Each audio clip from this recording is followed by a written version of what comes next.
Hello. Hi, how are you? Give us the snapshot, Ravi, of just the last, let's go the last 3 weeks. Where have you been? Just the highlights. I know we can't really get into the details. Oh my. Can you remember? My wife, I know you've been home for a week. with. My wife always said whenever Ravi says recently, it's because he doesn't remember when. I've been hither and yon all over the globe. One of the highlights for me was really being in Moscow. Louis, I'm sure you've been there. I remember going for the first time during the time what you call perestroika and glasnost, when the Cold War was just coming to an end and a restructuring taking place, but things were pretty grim. And I remember speaking at one of the conferences, maybe a few years after that, early 90s, and I was speaking to about 1,500 to 2,000. And at that point, the man introducing me, the bishop introducing me, said, if Ravi had come here a few years ago, which I had, unknown to him, he said the only Bible he would have probably seen would have been at the museum in the Kremlin.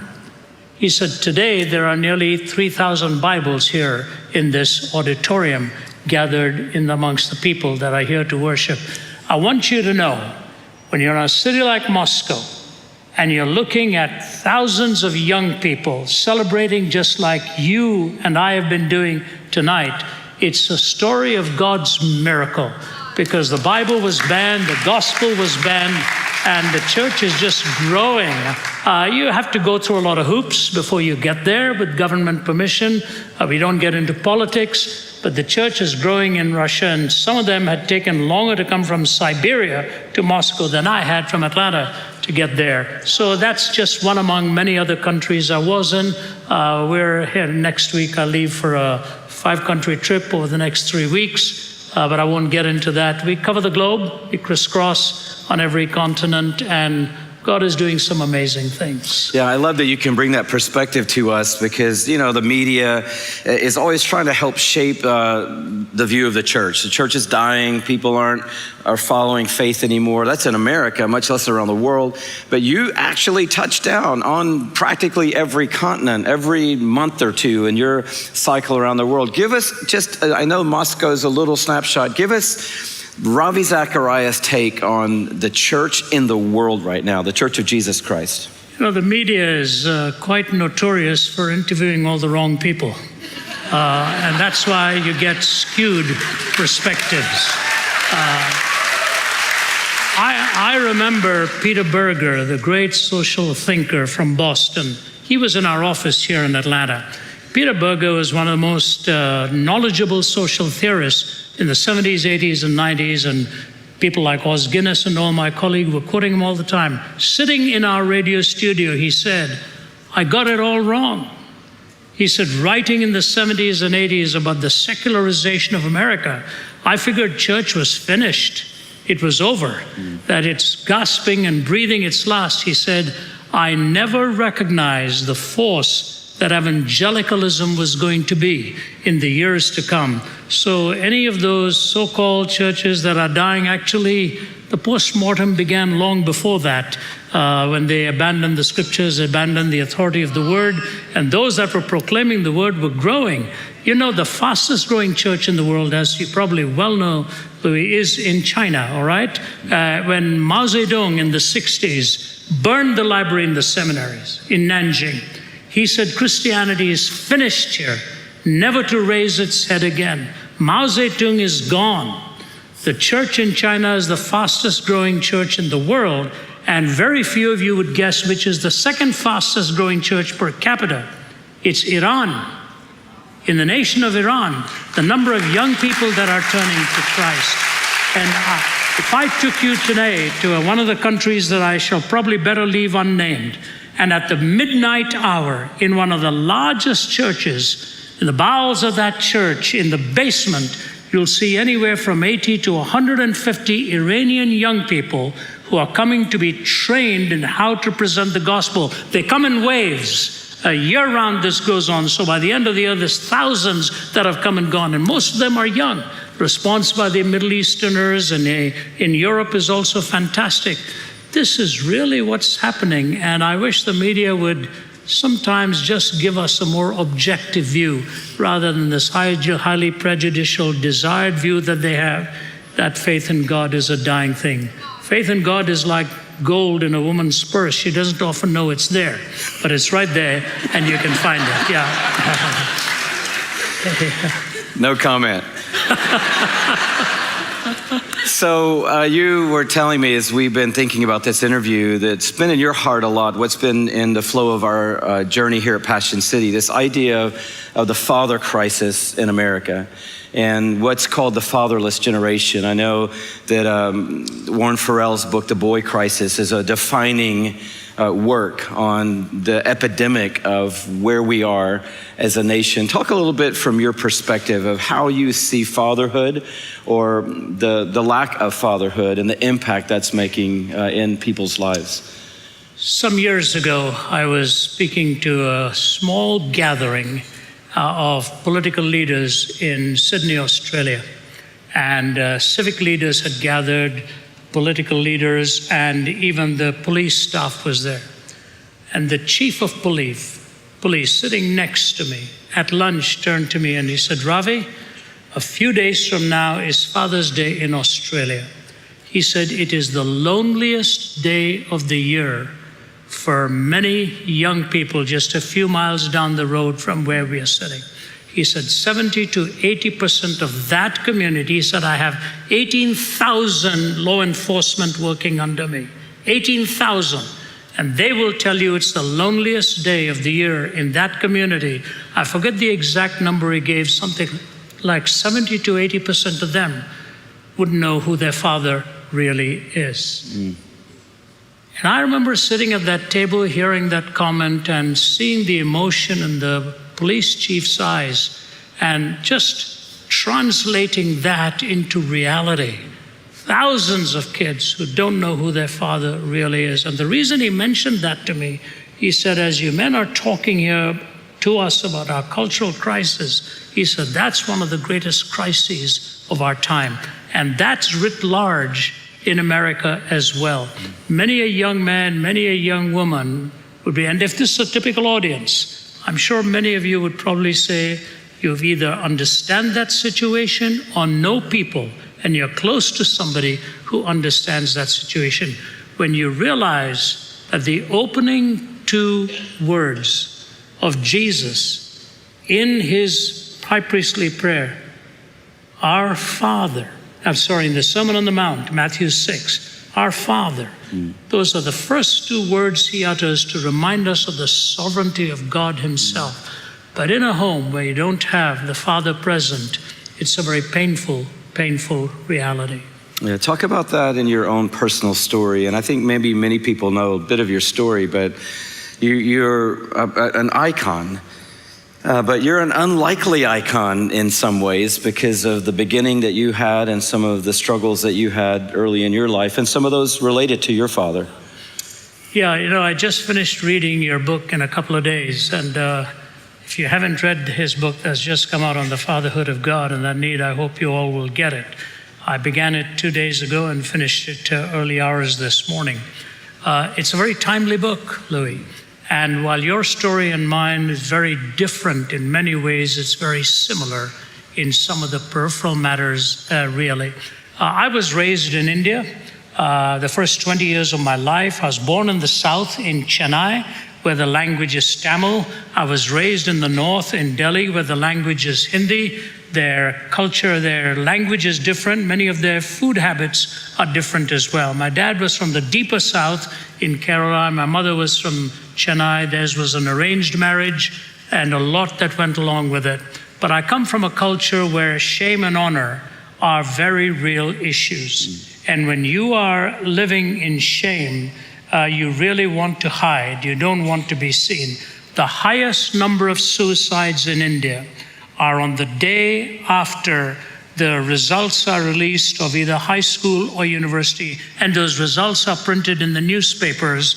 You know your roll number, and oftentimes you just don't want to tell it to people, but those who know your roll number scroll through page after page and they're looking for your name. You may find this hard to believe, but it's not stretching it by any means. I was a horrible student. I never paid attention to studies. I hated my books. I loved playing cricket. Cricket was what I lived for. I was willing to die for cricket. Put a cricket bat in I remember talking to Oral Hershiser once. I said, "Do you miss playing baseball?" He said, "Put a ball in my hand." And he said, all of a sudden, the memories just come swarming back. And I knew exactly what he meant. You put a cricket ball into the hand of a young cricketer. And I played for my university and just wanted to go for cricket, but I was flunking in my studies. That took me to the point of meeting my dad face to face. My dad was a fearsome personality, very successful at what he did, and my brothers and all sisters doing well. He looked me one day in the eye and he said, "You are going to bring shame to the Zacharias family someday." And the way I was headed, he was right.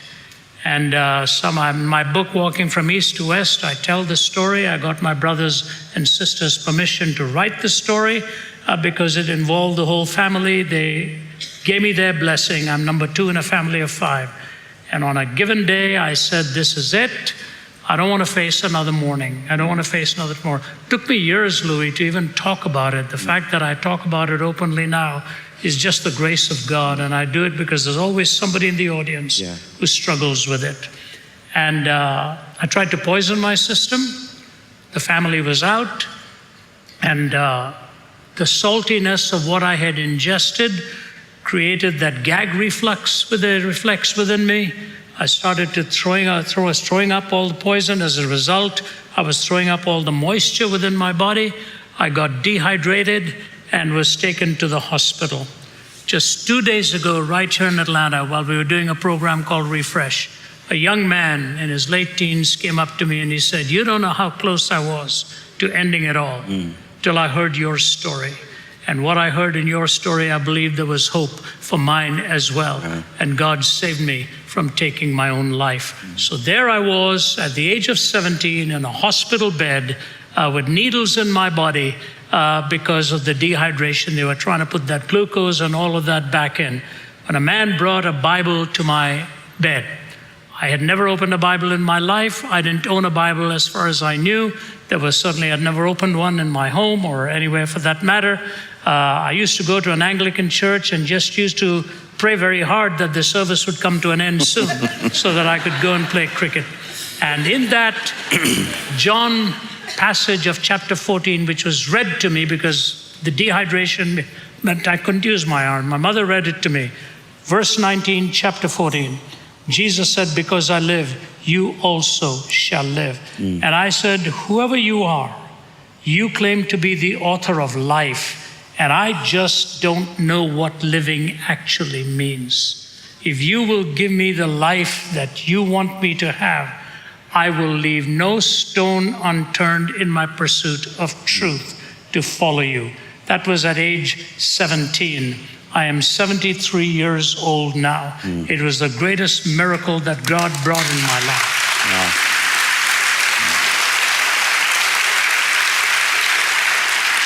Obviously, the suicide numbers are off the chart. We're in a zone that we haven't been in possibly forever in this generation. It's not just young people, it's businessmen in our community. It's mothers, it's people of all ages and all walks of life. What is driving this culture to want to end it all? You know, in Belgium, they don't even call it suicide anymore because they didn't want that black mark on the culture. They called it opting out of life. Opting out of life. Another one of those euphemisms that they think changes reality. It doesn't. Recently, a nutritionist in New York, you may have read that story, very successful, ended her life, and she said, "My problem is that I have no difference of any feeling, either for something ecstatic or something monotonous or boring. If a thing is boring or a thing is just delightful, I have no desire to be in either of those. I go to parties and I come back, I'm numb. I have no response." And she apologized to her mother and took her life. Financially doing well, professionally doing well, but dead on the inside in terms of a response. Now, I have to say this, and I want you to hear me very carefully. It is possible in some instances where there are truly some biochemical issues at work. There may be some neurological issues at work. Right. There may be some hereditary issues at work. And you should always make sure that you get the best professional counsel as well, because as much as these things may be spiritually connected, that's not all the connection sometimes. There's some very real issues as you and I know, some very well that have lost their own family members in the process, and they were suffering from deep depression and all of that. So let's not minimize it. It's not always only a loss of meaning and purpose. Sometimes there are genuinely some biological and biochemical factors involved. So it has to be dealt with in both ways. So I'll talk about it from the point of view of what happened to me. For me, it was a loss of purpose. I really didn't have any meaning in life. And you're right, that is at an epidemic level. You know, if you take a car and run into a crowd, you can't blame General Motors for it and say it was your car that I drove into the crowd. They would look at you and say, that's not why we made the car. And so oftentimes when we don't have a purpose in life and know our Creator, we end up wreaking havoc and creating evil. So I would just say, if any one of you is here tonight struggling with the issue of meaning, struggling with why you are here, the reality is you will never find meaning until you know the one who has made you. Meaning is not a singular strand of some momentary ecstasy. It's a composite and a convergence of the answers you have both propositionally and existentially of the very purpose of why God has made you, with that distinctive DNA and a distinctive purpose in mind.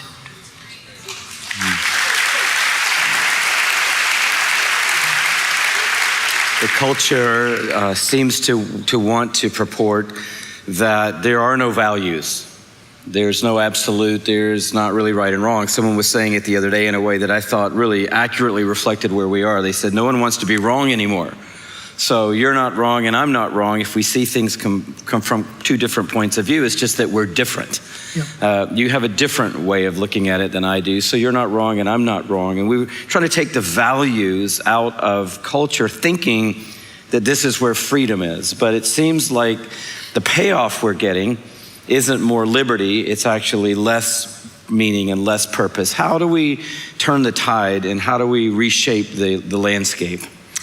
If you actually believe that nobody is wrong, just drive in Bombay for a little while, or Delhi, and you'll find out when people, in America we drive on the right, in England we drive on the left, in India we drive in the shade. Wherever you want to drive, you drive. And people driving on any side of the road. We call that a Lyft driver in Atlanta. Yeah, they think the red light is Christmas time again or something like that. How do you live without laws? How do you live without rules? You actually pay the price very, very dearly. What is an absolute? An absolute is an unchanging point of reference by which you gauge a certain position of right and wrong. Anybody who believes there is no absolute right or absolute wrong also has to believe that if you want to take a wild swing at them in the process, that you were well within your rights to be doing that. It's simply not true. 2 weeks ago, I was speaking at Angola prison. Nearly 6,000 prisoners, 85% of them on life without parole. I'll show you a picture later on if we have access to that in our conversation. 85% of them on life without parole. Most of them with some pretty dastardly deeds to their name. We walked through death row and looked behind the bars. I don't know if you've ever been there, Louis, and just seen them.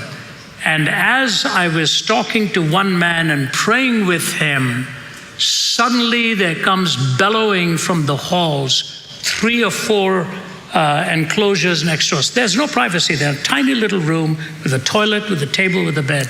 Comes belting out, "Amazing grace, how sweet the sound that saved a wretch like me." I finished praying and walked over a few paces, and there was this man singing to his heart's content with his eyes closed. And I walked over to him and I saw crosses all over his bed. And I said, "You're making those." And he took one of them and gave it to me. He makes this all day long. And what he said to me was, "Sir, if you knew the man I was and the horrible deed for which I'm here now, spending already 20 years waiting for my execution, you'd be more amazed than just standing here and looking at this cross as to what Christ has done in my life." He didn't believe in any absolutes. And now he finds out the absoluteness of the law works, and only the grace of Christ set him free to be able to live and breathe again. There's a view, Ravi, I think all of us probably maybe have had it in some way, shape, or form. I was born in Atlanta, Georgia. Therefore, I was born in the South. I was born in predominantly a Christian culture. My dad was Catholic, my mom was Baptist, so we had religion in our background that was all Christian at some origin. And I think a lot of us may have thought, what if I was born in India? Or what if I was born in Thailand? Or what if I was born in Iran? Would I have a completely different journey of faith? And you, I think, are a great person to speak into that, given that you don't just come out of the Western tradition, and that's where all of your roots are from. So how do you help someone process that? Are we just the product of where we were born? And is that how faith works out for all of us? That's what Richard Dawkins actually holds to. You know, if I were born in some other city, I would have been like that. Well, I'm contrary to the fact then, all right? I was born in a home for several generations. My parentage and ancestors come from the highest caste of the Hindu priesthood, the Nambudhiris. The Nambudhiris were the ones to whom Thomas went to present the gospel. And he went to a land that believed in 330 million deities, but it was Thomas to whom Jesus said, "I'm the way, the truth, and the life. No one comes unto the Father except through me." My question to Mr. Dawkins is, if you're born in poverty somewhere, would you want that person to remain in poverty? Just leave them that way? Or do you want to do something to help them get to the dignity and the self-preservation that you and I are called to present to them? The fact of the matter is, while where we are born may contour some of our thinking and our values, truth by definition is exclusive. If truth includes everything, there is no such thing as falsehood. And if there's no such thing as falsehood, there's no such thing as truth. The fact of the matter is, Dawkins himself runs headlong into this conundrum, because he is the one who at one point had to talk about God as a this and a that. I mean, his description of God as a murderer, homophobic, thisophobic, thatophobic. He's not short for the phobias in describing God. The fact of the matter is, he doesn't believe God exists. So if God doesn't exist, who is he describing? He's describing us. But then he goes on elsewhere to say, since God doesn't exist, there's no such thing as good or evil. We're all dancing to our DNA. So why all these descriptions of things that are bad if there's no such thing as bad? See, he's on a collision course of his own logic. And the fact of the matter is, we all know that right and wrong are the 2 points, like the 2 points of a current. You cross them and you get death as a result. The fact of the matter is, we are born with certain proclivities, predispositions, biologically and culturally, but truth is all transcending. Truth transcends the individuality of my culture. And it's like this: if somebody comes to me and says, I was born in India and we Indians have diabetes, so it is. I say, yeah, sorry, I had some insulin for you, but since you're born this way, you may as well just perish this way to lose your eyesight in the process, so on. No, we give them an antidote for whatever it is that they call and consider an ailment. The deepest malady in the human being is not the malady of culture.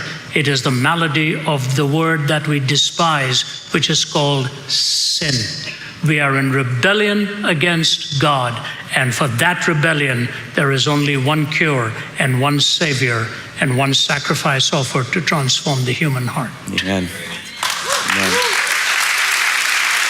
So I'm guessing a lot of us here tonight, Ravi, we have already sort of coalesced around the truth of Jesus.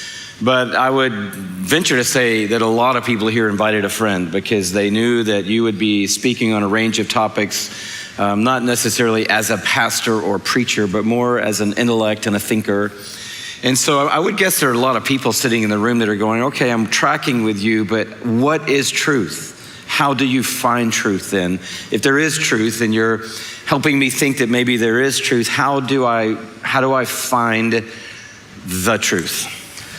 Well, I think truth, when you deal with it philosophically, Louis, pardon the academic description in the beginning, truth is primarily a property of propositions. Truth is primarily a property of propositions. When you go into a court of law and somebody is accused of doing something to somebody else, isn't it interesting that in our culture, where Christianity has been attacked for being absolutist, all of a sudden when the relativists have taken charge of everything, think of the number of people that are going to jail for having done something many, many years ago, which they knew was wrong, but a relativist should not actually admit that it is wrong. The only reason the relativists propagate this thing is because they knew what was done was wrong. They have a point of reference for absolutes. So truth is primarily a property of propositions. But here's an important thing. There are two tests for truth. One is called the correspondence theory. The other is the coherence theory. Correspondence applies to particular statements. If you're accused of, say, committing a murder, and you stand in a courtroom and say, that is impossible for me to do that. I happened to have been in Boston when this event took place, somewhere in New Delhi or whatever. It is impossible for me to have done this. You are at that point defending your innocence on the basis of a particular statement which corresponds to reality. But then the attorney accusing you will not just look for the correspondence of your statement to reality, they will look for the coherence of the accretion of statements that you have given to state your innocence. So truth has the correspondence theory to it and the coherence theory to it. Both of these have to converge. How do we know when something is true? We apply the correspondence and the coherence, and philosophers will push it even further. They believe it has to be logically consistent, empirically adequate, and experientially relevant.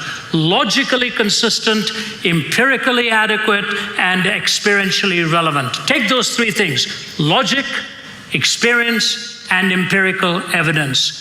What are those tests put to? Those tests are actually put to 4 questions in life that every one of us has to answer to form our worldview. So it's critical. What are those 4 questions? Origin, meaning, morality, and destiny. Where do I come from? What gives my life meaning? What differentiates good from evil? And what happens to a human being when he or she dies? Search for truth, correspondence, coherence, logical consistency, empirical adequacy, experiential relevance. So far, we're dealing only with statements and theories. When you come to the person of Jesus Christ, you don't just have propositional statements about what he teaches. You have the embodiment, the incarnation of all that is consummately true. When you take his message and apply his answers to origin, meaning, morality, destiny, with logical consistency, empirical adequacy, experiential relevance, and you arrive at the truth, you find that he brings to your life the consistency that you need to have so that you don't live a contradictory life, the existential relevance in the meaning that he gives and the purpose that he gives to your life. But the most important thing he does for you, and I want you to hear this now, okay? This is why I am called to be an evangelist. People say I'm an apologist. Apologetics deals with the questions of people. Evangelism deals with the content of what it is you're presenting to people. So while we deal with the questions, this is the content. My answer to you is, my greatest enemy is not there. My greatest hostility is not out there. My greatest downfall and my greatest weakness is within my own heart. Oftentimes, like the Apostle Paul, I don't do what I'm supposed to do. I end up doing what I'm not supposed to be doing. Woe unto me, wretched man that I am. Who shall deliver me from this body of death? And to me, the person of Jesus Christ provides that coherent answer in the incarnation. He identifies my malady, provides for my malady, draws me into that relationship, takes me through the process of suffering, shows me the purity of Jesus himself in the way he taught and lived. And ultimately, in rising again from the dead, he teaches me that time is merely a temporal thing. We are here for eternity, and he alone is able to take us through the cross past the open tomb, into the very presence of God. Eye has not seen, ear has not heard, neither has entered into the heart of man the things which God has prepared for them that love him. If you don't know Jesus today, take the Gospel of John, read it through 2 or 3 times, ask him to speak to you, and you'll see the 2 phrases he uses of light and life will bring light to the darkness and life to the deadness that so stalks you and me. There is no other worldview that'll give you corresponding and coherent answers to the 4 questions of life with logic, consistency, empirical adequacy, and experiential relevance. He is the way, the truth, and the life. No one comes unto the Father except through him. Everybody got it? Everybody get it? So when your coworker asks you tomorrow over coffee, so how do I know what truth is?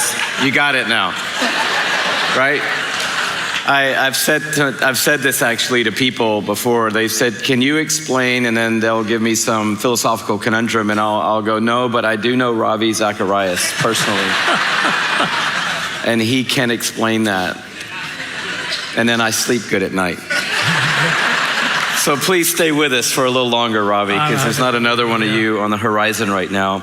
I want to come back to what you said earlier, Ravi, talking about this generation and the deadness. It just like chills went through me when you said that, because obviously, I mean, you know, you're a part of Passion, and gratefully will be with us at Mercedes-Benz Stadium, bringing you in a new decade.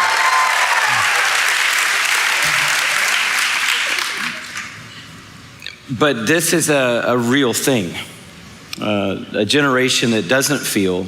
Maybe, can you speak into that a little bit as to how we got there? How did we end up with a generation that is dead on the inside, or maybe doesn't have the ability to feel or experience life, and therefore opting out is a good option for them? And then how do we speak into that?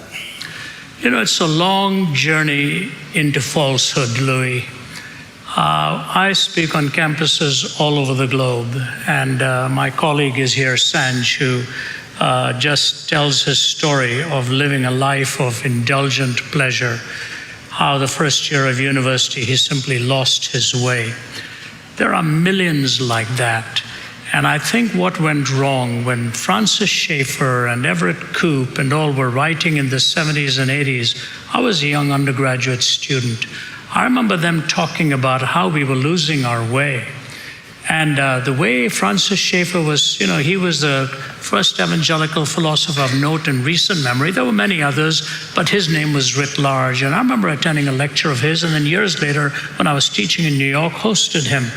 And he was talking about the fact that we have lost our reasoning power. We have escaped from reason. And that's why, by the way, this book, The Logic of God, is 52 devotional studies to introduce us to the mind of God. What the brain is to the body, the mind is to the soul. It is not just, the Bible never tells us to have the same brain in us that Jesus had. It tells us to have the same mind, which is also in Christ Jesus. And what really happened in our educational system, we spoiled the minds of young men and women. We introduced paradigms of thinking, autonomy, ideologically driven. It's like the news today. You don't get the news, you're getting ideologies. All you do is 5 people, each one telling you what they think the reality is. And at the end of it, you say, I don't know what's real anymore. Each one telling you what their own thinking tells us. And the fact of the matter is, we evangelicals made a big blunder here. We did 2 mistakes, and I'm part of this whole scene, so I'm not pointing it at anybody. Unlike you, Louis, I say this to you very candidly. People like you are a rarity. I wish it weren't so. I wish it weren't so. But the average person going to church doesn't necessarily get biblical truth.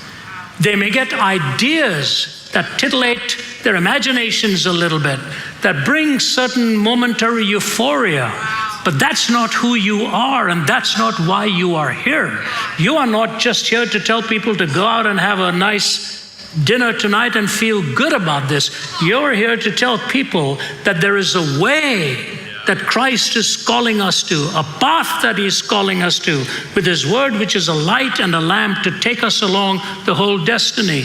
If more churches preach the word with interest and with attraction, so that the beauty of Jesus and the relevance of Jesus comes to our young people, more young people will be in our churches. Even if they didn't surrender their lives immediately, they'll give you a hearing because they respect that what you have done has been well thought through. So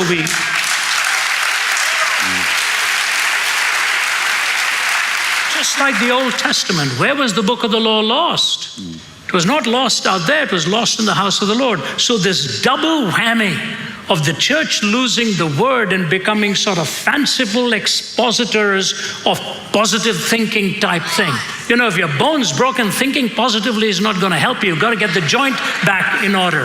And the soul is broken, it needs to be fixed. So on the inside, we lost the point of reference of biblical authority.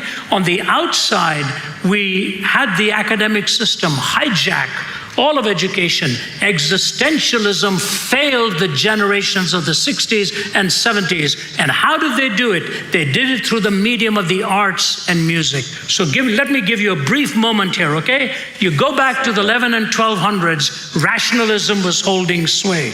You move beyond that and come to the 17 and 1800s, empiricism, the scientific method took hold. And then after that came existentialism, the feeling, the will. So from the brain to the laboratory to feeling, we were trying to find what is the point of reference for truth. And now we are living in postmodernism, which debunks all of these other isms. And the fact of the matter is, what has happened in postmodernism, there's no truth, no meaning, no certainty. So the educational system created a new paradigm.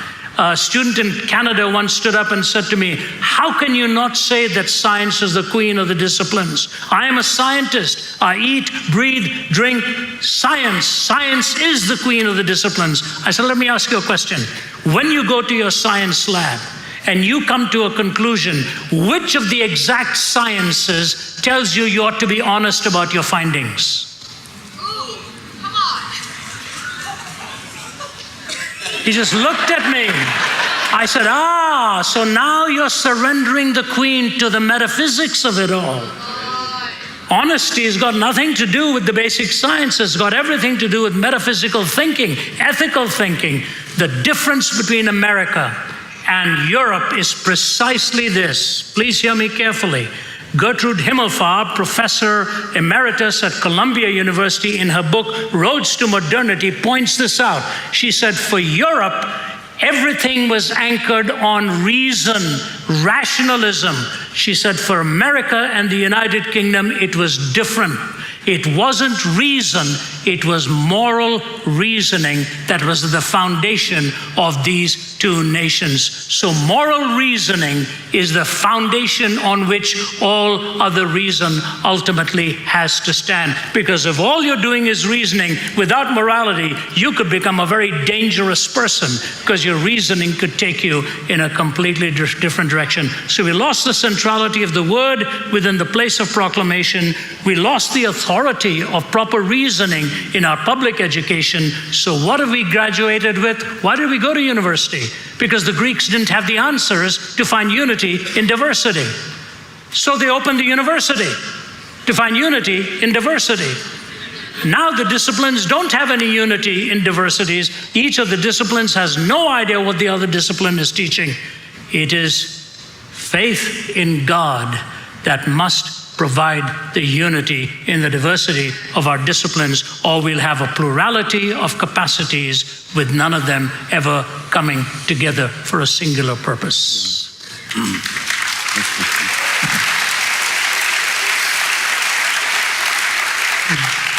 I want to get you to speak into, I think maybe where we're feeling the tide changing around us, and I don't know if it's a good way to describe it or not, but for me, I describe it as self-identification.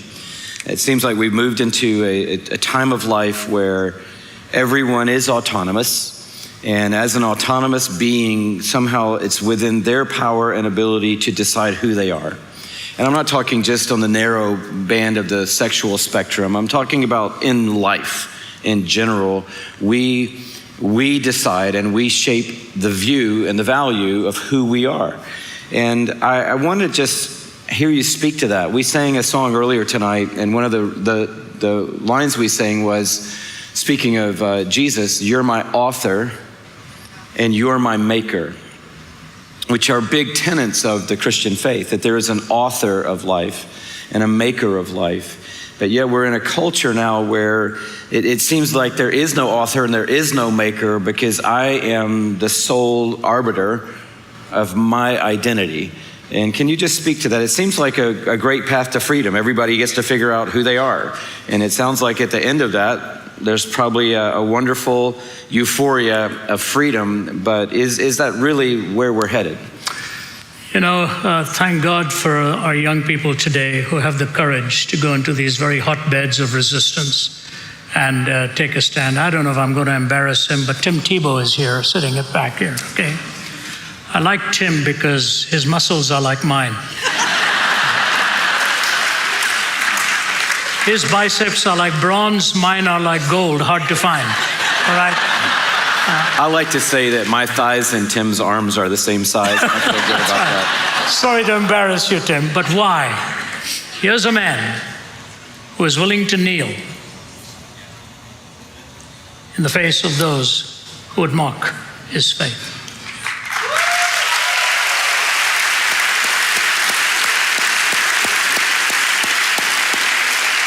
They're the same ones who mocked our Lord for what he stood for. If I can take a minute and a half or so, we're running out of time here, but I want to show you a picture as we come to an end. I don't know if we can do it.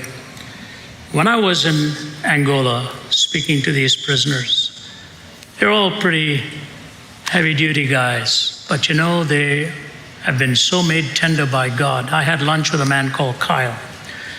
He had wronged so many people, and he's there on a 40-year sentence. He has put in 19 years. He told me a few days after he arrived in prison, he found out he had impregnated a woman before he got to prison. And the woman wrote to him and said, "You have a son, and I'm naming him Matthew." He said he wept. He said, "I'm never going to see my son." And he prayed and prayed. He had turned his life back to the Lord. And 9 years after the son was born, the prison allowed that little guy, Matthew, to come and visit the father. Are we able to put that picture up? There he is. Okay, there's Matthew, and there's Kyle in that picture. He's already served 19 years in prison. He is now a pastor in the prison, Kyle, teaching the prisoners the Bible and the Word of God.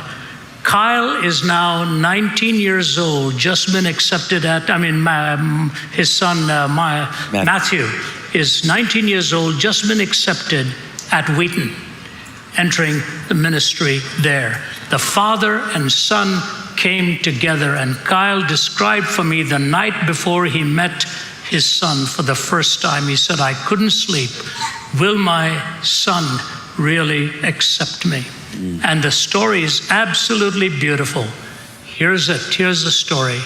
We have a Heavenly Father who sent us his son and accepts us because of that reality and that truth. So I say to you, there is hope. There's wonderful hope if you define yourselves in two ways.